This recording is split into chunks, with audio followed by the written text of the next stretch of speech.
Hello everyone, welcome back to my channel Susmita's art and craft. আজকে আপনাদের সঙ্গে share করব একটা বোতল পেন্টিংয়ের টিউটোরিয়াল ভিডিও। নিয়ে আসছে আমাদের ইন্ডিপেন্ডেন্স ডে উপলক্ষে কীভাবে একটা বোতল আর্ট মেকিং করবেন তারই একটা টিউটোরিয়াল ভিডিও আজকে শেয়ার করব। এখানে নিয়ে নিয়েছি একটা গ্লাস বোতল।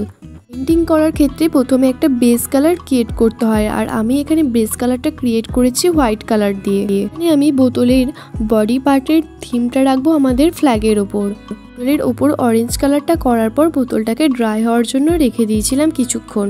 সেই টাইমের মাঝে একটা ছোট্ট পেপারে একটা ছোট্ট ফ্ল্যাগ আমি বানিয়ে নিলাম। উপরের পার্টটা ড্রাই হয়ে যাওয়ার পরে নিচে মিডিল পার্টটা গ্যাপ রেখে নিচের পার্টটাকে গ্রিন কালার দিয়ে কভার করে দিচ্ছি। যারা আমার চ্যানেলে নতুন drawing, painting, crafting, fashion related যে কোনো ধরনের ভিডিও পেতে আমার চ্যানেলটা আপনারা সাবস্ক্রাইব করে রাখতে পারেন। যারা ফেসবুক থেকে ভিডিওটা দেখছেন তারা পেজটিকে একটা ফলো করে দেবেন।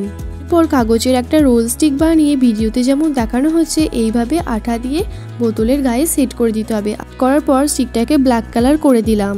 করে রাখা সেই পেপার প্লাগটাকেও এইভাবে ফোল্ড করে স্টিকটার সঙ্গে সেট করে দিলাম। এটাকে এইরকমভাবে ফোল্ড করে লাগানোর পর কি সুন্দর দেখতে লাগছে, তাই না? নেক্সট ফ্ল্যাগের নিচে একটা আর্মি ম্যান ড্রয়িং করে দেবো, যেটা বোঝাবে যে এই ফ্ল্যাগটাকে তিনি ধরে আছেন। ইন্ডিপেন্ডেন্স ডে এর জন্য আপনারাও এই বোতলের ওপর কোনো কিছু থিম ডেকোরেশন করতে পারেন। ভিডিওটা থেকে যদি আপনাদের কোনো উপকার হয়ে থাকে তাহলে একটা লাইক করে দেবেন, আর ভিডিওটা কেমন হয়েছে কমেন্ট বক্সে জানাবেন। শাহরে জাহাঁ সে আচ্ছা হিন্দুস্তান হামারা বাই। দেখা হচ্ছে পরের একটা ভিডিওতে।